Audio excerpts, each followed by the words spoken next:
और उसने जो दिया है वही तुमको देना पड़ेगा। उसने आत्मज्ञान दिया है, आपको भी आत्मज्ञान की गुरु दक्षिणा देनी होगी। गुरु से बड़ा गुरु का कार्य है, जो गुरु के नाम के साथ संपन्न होता है। तो गुरु के कार्य को आगे बढ़ा करके, विकसित कर करके ही गुरु दक्षिणा दी जा सकती है।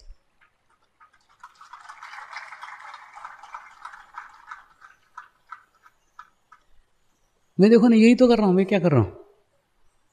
जो शिव बाबा ने दिया वो समाज में बांटने का कार्य, जो उनकी इच्छा थी, तो इच्छा अनुसार कर रहा हूं। इसलिए ये सब हो पा रहा है क्योंकि मेरा अस्तित्व ही नहीं है, के प्रति समर्पित है। एक एक सांस, एक एक दिन नहीं, एक एक सांस उसी कार्य के लिए ले रहा हूं। तो गुरु के प्रति भी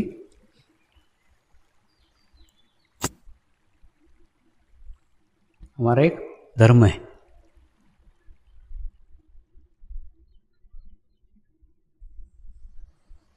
उस धर्म को भी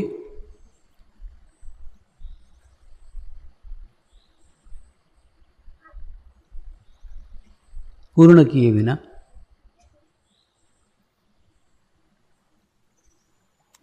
मोक्ष संभव नहीं है।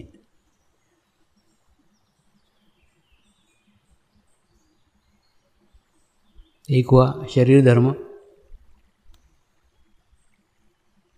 दूसरा हुआ मनुष्य धर्म, तीसरा हुआ मातृधर्म, चौथा हुआ पितृधर्म, पांचवा हुआ आचार्य धर्म और छठा है अतिथि धर्म।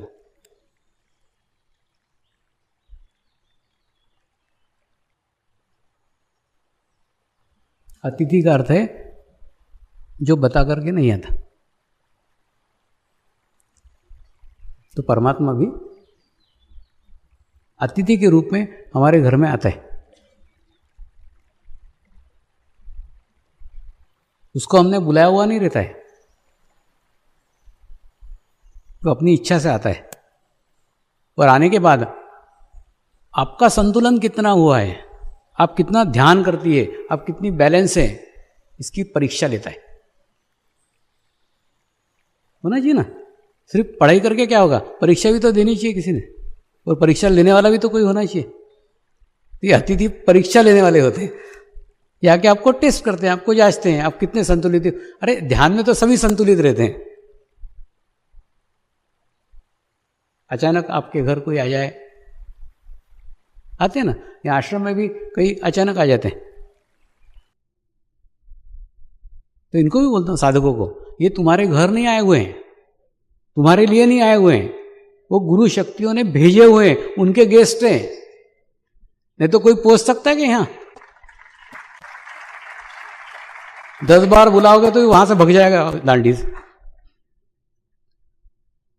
यहां पहुंचने के लिए भी एक स्थिति है, वो स्थिति नहीं होगी तो नहीं पहुंचेगा। वो गुरु भी टेस्ट करते रहता है तुमको, गुरु भी जांच करते रहता है, अतिथि के रूप में आते रहता है, अतिथियों को अपने रूप में भेजते रहता है। उनके सामने आप कितने संतुलित रह पाते हो, कितने बैलेंस रह पाते हो, इसकी परीक्षा लेते रहते हैं। तो अतिथि भी वो परमेश्वर का रूप है, वो परमात्मा का रूप है, जिस रूप में परमात्मा आके हमारा संतुलन जांचते रहता है, संतुलन देखते रहता है, हम कितने संतुलित हैं, हम कितने बैलेंस हैं। तो उस अतिथि से भी आप कैसा व्यवहार करते हो, उस अतिथि से भी आप कितना समय देते हो, कितना बोलते हो,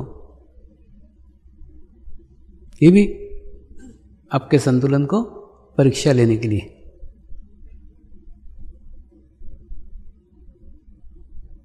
अतिथि धर्म के बाद है आत्मधर्म।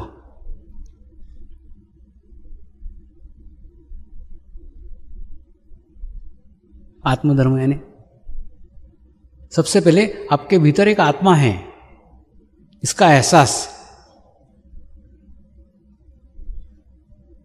आपको होना चाहिए।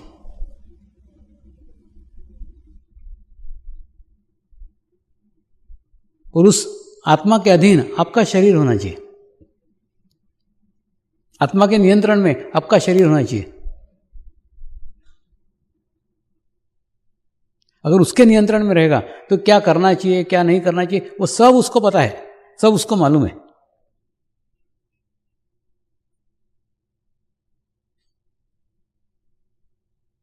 तो जैसे ऐसे बताते हैं वैसे ऐसे करते हो। लेकिन सदैव याद रखना, आत्मा का कार्य सृजनात्मक रहता है, आत्मा का कार्य नवनिर्माण का रहता है, आत्मा का कार्य सकारात्मक रहता है, विध्वंसकारी कार्य आत्मा का नहीं होता। आप बोलोगे मेरे को आत्मा मार दिया, ऐसा आत्मा ने कहा उसको झापड़ मार, मैंने मार दिया, ये आत्मा ऐसा कभी नहीं कहेगा कि तूने ही तेरा मारा है। अपना बचाव करने के लिए आत्मा को बीच में ला रहे हो, करते ना। स्वामी जी मेरे ध्यान में आए, उन्होंने भी लोगों को ऐसा बोला, ध्यान में क्या है, मतलब अपने दोष अपनी गलतियां वो स्वामी जी के मत्थे बढ़ दो। तो सदैव याद रखो, सकारात्मक कार्य सृजनात्मक कार्य आत्म प्रेम से संपन्न होते। और मेडिटेशन का भी क्या उद्देश्य है, एक ही उद्देश्य है कि आपके अंदर का आत्मधर्म जागृत हो, और आत्मधर्म जागृत होने के बाद में क्या करना चाहिए क्या नहीं करना चाहिए इसका ज्ञान आपको ही आपके अंदर से मिलना चालू हो जाएगा, फिर बताने की जरूरत ही नहीं। सारी चेष्टा सारे प्रयत्न उस आत्मा को जगाने के हैं, वो जग जाएगा, सारा खेल ही खत्म हो गया। एक बार आप नियंत्रित हो जाओ, आपका नियंत्रण आपके ऊपर ही हो जाए, फिर आपको किसी बाहरी नियंत्रण की आवश्यकता ही नहीं है, और आप आपके ही गुरु हो जाओ। आपको आपके अंदर से ज्ञान मिलना चालू हो जाएगा, आपको आपके अंदर से निर्देश मिलना चालू हो जाएंगे, आपको आपके अंदर से आभास मालूम होंगे, आने वाले घटनाओं की पूर्व सूचना प्राप्त होगी, और अंतिम है मोक्ष धर्म। देखो, ये आत्मज्ञान प्राप्त करना संपूर्ण नहीं है। पूरा नॉलेज ले लिया, पूरा इंफॉर्मेशन ले लिया, पूरी जानकारी ले ली, लेकिन कृति नहीं की, कार्य नहीं किया, ध्यान नहीं किया, मेडिटेशंस नहीं किया, तो मोक्ष प्राप्ति होगी क्या? नहीं होगी। ये बहुत विचित्र स्थिति है। कई लोग संपूर्ण ज्ञान प्राप्त कर लेते हैं, कैसेट सुन के बोलो, प्रवचन सुन के बोलो, सेंटर पे जाके बोलो, पूर्ण निचोड़ पूरा ले लेंगे, सब एकदम ब्रह्मज्ञानी हो गए वो, लेकिन ध्यान नहीं करेंगे। ये कहाँ जाएंगे? घर का ना घाट का कुत्ता। क्यों? इनको पूरा ब्रह्म ज्ञान हो गया, ये दूसरा जन्म लेंगे नहीं। क्यों? उनको फिर मोक्ष चाहिए, और मोक्ष करने लायक स्थिति नहीं है, तो कहाँ जाएंगे? पथभ्रष्ट योगी भूत योनि में जाते हैं। ये आते ना, ये सब योगी पुरुष है, महात्मा है। इसलिए तुमको नहीं मालूम, उनको मालूम है कौन से दिन जाना चाहिए, कब रोटी मिलती है, कब रुपया मिलता है। ये सब पथभ्रष्ट योगी है ना, तो बताओ ना, यहां तक पहुंचना आसान है क्या? सारा ज्ञान प्राप्त कर लिया, सारा नॉलेज प्राप्त कर लिया, ज्ञानी है, लेकिन ध्यान नहीं किया, मोक्ष का धर्म नहीं निभाया।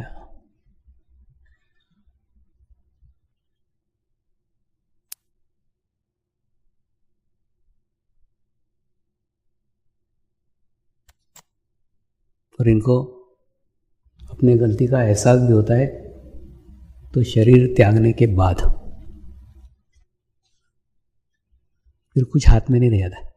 इसलिए उस नश्वर शरीर से लेके उस ईश्वर रूपी मोक्ष तक पहुंचने का मार्ग इन्हीं 8 धर्मों के अंदर से जाता है।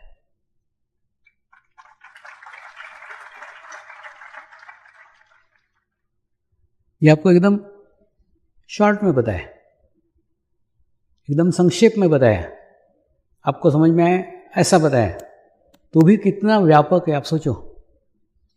इतने 8 धर्मों का पालन करते करते करते करते करते करते फिर मोक्ष तक पहुंचना कितना कठिन है। ये कठिन रास्ता है। दूसरा आसान रास्ता है, समर्पण करो, आपका अस्तित्व ही शून्य कर दो, तो आपके सब धर्म मैं निभाऊंगा।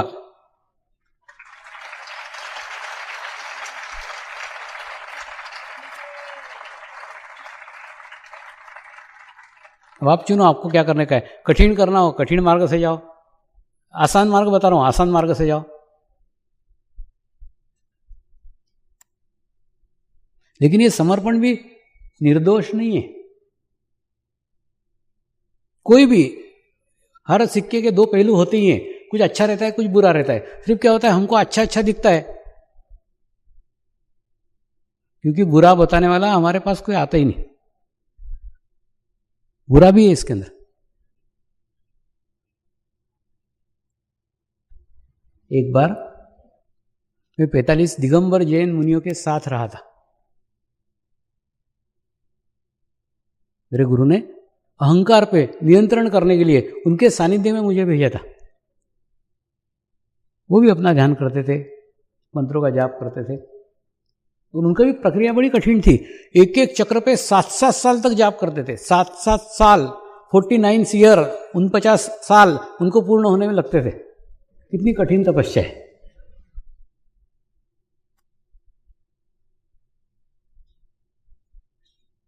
उनकी ध्यान की पद्धति अलग थी, ये ध्यान की पद्धति अलग थी। उन्होंने इस पद्धति के दोष बताए थे।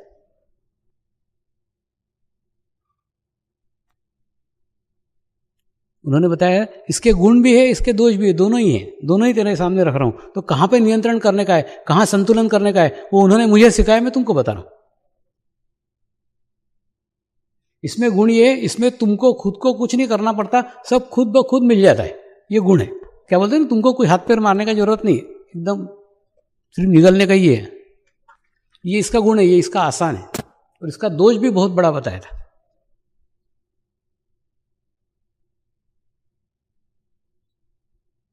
दोष ऐसा बताया था कि इसके अंदर सामूहिकता की शक्ति हमारे में आ जाती है, कलेक्टिविटी की शक्ति हमारे अंदर आ जाती है, और आने के बाद में वो हमारे अंदर ईगो डेवलप करती है, हमारे अंदर अहंकार डेवलप करती है। ये इसका दोष है। इससे तुम भी बचे रहे ना, ऐसा मुझे बताया था। आज मैं तुमको बता रहा हूं, तुम भी बचे रहो। वो कुत्ते की कहानी सुनिए, जो बैलगाड़ी के नीचे नीचे चलता है, 2 बैलों के बीच में वो चलते रहता है।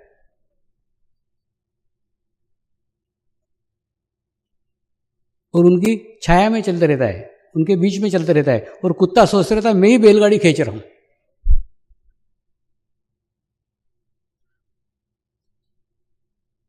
लेकिन उसका भी भ्रम टूट जाता है कि बैलगाड़ी में नहीं, बैलगाड़ी बैल खींच रहे थे, मैं तो खाली पीली उसके बीच में था, उसके अंदर था, उसके कवर में था, और मेरी गलतफहमी थी कि मैं बैलगाड़ी चला रहा हूं, जबकि बैलगाड़ी चलाने वाले दूसरे ही थे। ठीक इसी प्रकार से, ठीक ऐसा ही इस समर्पण के अंदर है। इतनी बड़ी सामूहिकता, इतनी बड़ी कलेक्टिविटी तुम्हारे पीछे हो जाती है, और तुम्हारे हाथ से छोटे से आदमी से बहुत बड़ा कार्य हो जाएगा। अब आप सोचो, तो उस आदमी को तो लगेगा ना, ओ मेरे से इतना बड़ा कार्य हो गया, तो ईगो आएगा ही, अहंकार आएगा ही। रहते कि नहीं? इधर मर्यादा आदमी रहता है, वो दारू पी लेता, फिर एकदम बादशाह बन जाता है, बादशाह हूं, हाँ बाबा तू बादशाह, तू बड़े बाप का। तो बोले ऐसा सामूहिक शक्तियां उस व्यक्ति के पीछे हो जाती है, और उससे बहुत बड़ा कार्य कर लेते हैं, तो उसके अंदर उसके अपेक्षा से अधिक आ जाता है। उसकी कैपेसिटी से, उसकी क्षमता से कई गुना अधिक कार्य उसके माध्यम से संपन्न हो जाता है। तो इसमें अहंकार आने का पूरा पूरा खतरा है, ये समर्पण का दोष है।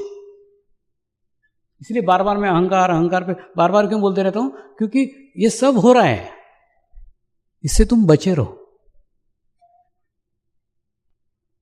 दायित्व और अधिकार ये एक चोली दामन का साथ है।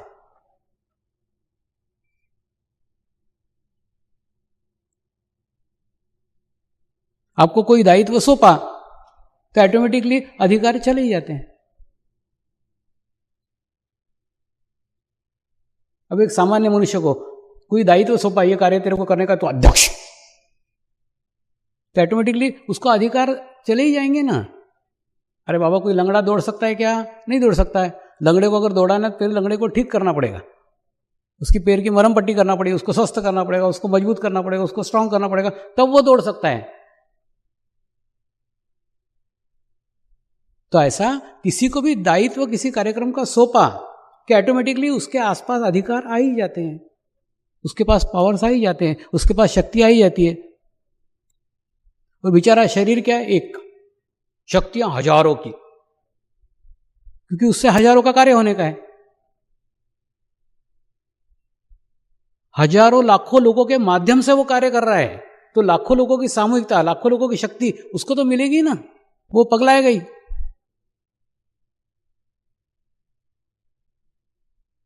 ये समर्पण का दोष है।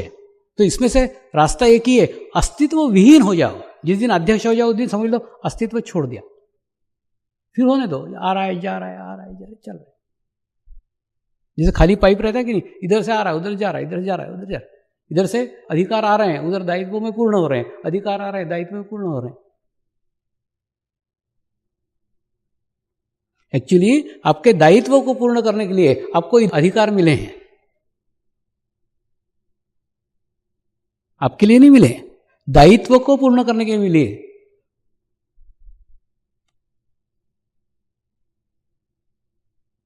इस बात का सदैव एहसास रखो, अपने आप को शून्य करके रहो, अपने आप को पाइप करके रहो।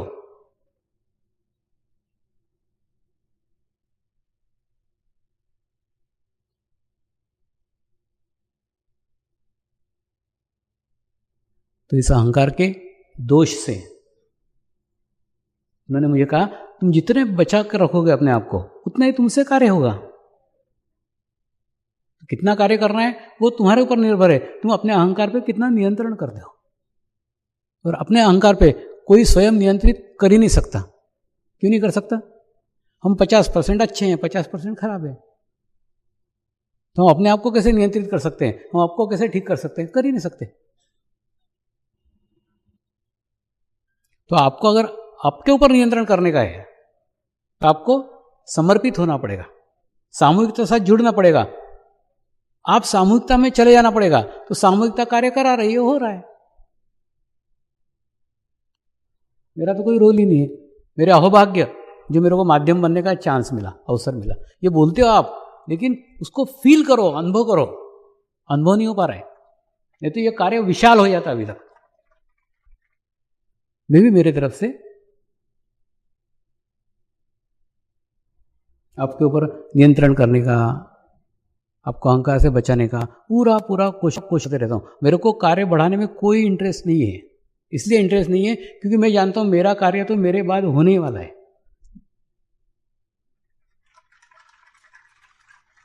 लेकिन मैं चाहता हूँ वो कार्य का श्रेय तुमको मिले, तुम उसके निमित्त बनो, तुम्हारे माध्यम से वो हो। क्या होता है, जब तक शक्तियां एक शरीर के अंदर केंद्रित है, शक्तियों का अभामंडल सीमित है, सिमटा हुआ दायरा है। जैसे रहते कि नहीं, हमारे घर में कोई दादाजी नाना जी बूढ़े बीमार हो जाते हैं, वो कहते कुर्सी बैठे रहते, बेटा चाय ला दे, वो चाय ला के दे, पानी ला दे, पानी ला के दिया, खाना ला दे, खाना ला के दिया।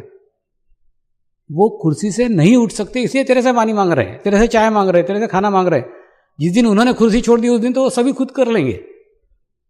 फिर तेरे को सेवा का अवसर कब मिलेगा? तेरे को चांस कब मिलेगा?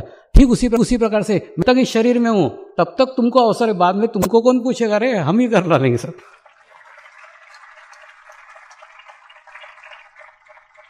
एक बार इसका बंधन, ये शरीर की लिमिटेशंस छूट गई, शक्तियां असीमित हो जाएंगी, सूक्ष्म शरीर पूर्णतः कार्यरत हो जाएगा, फिर तुमको कार्य करने का अवसर ही नहीं ना, वो खुद ही कर लेगा। मैं चाहता हूं वो अवसर तुमको मिले।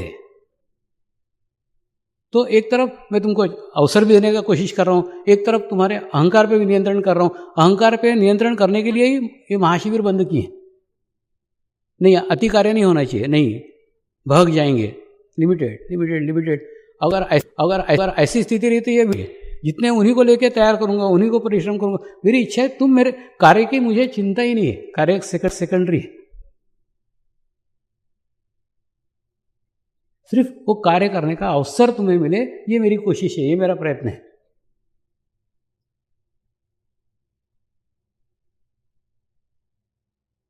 तो जितना अहंकार पे नियंत्रण करोगे, अहंकार पे नियंत्रण करना तुम्हारे हाथ में नहीं है।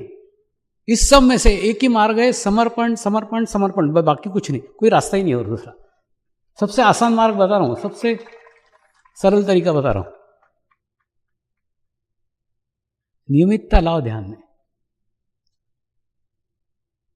ध्यान में नियमितता नहीं है, थोड़ा देर अपने लिए दो, कुछ नहीं, मैंने बताया ना, एक आधा घंटा कहीं एकांत में जाके बैठो, अपना आत्म परीक्षण करो,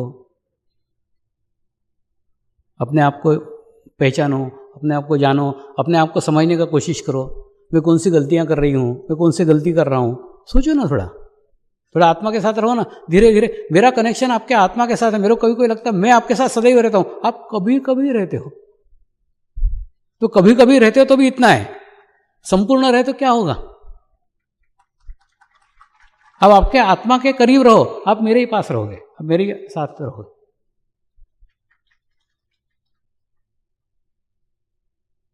ये आश्रम तो छोड़ दो, मेरे तो आश्रम प्रत्येक के घर घर में बसे हुए हैं।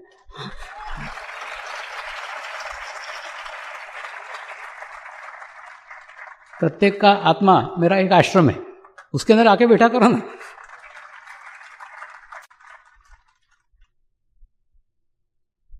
ये नियमित साधना से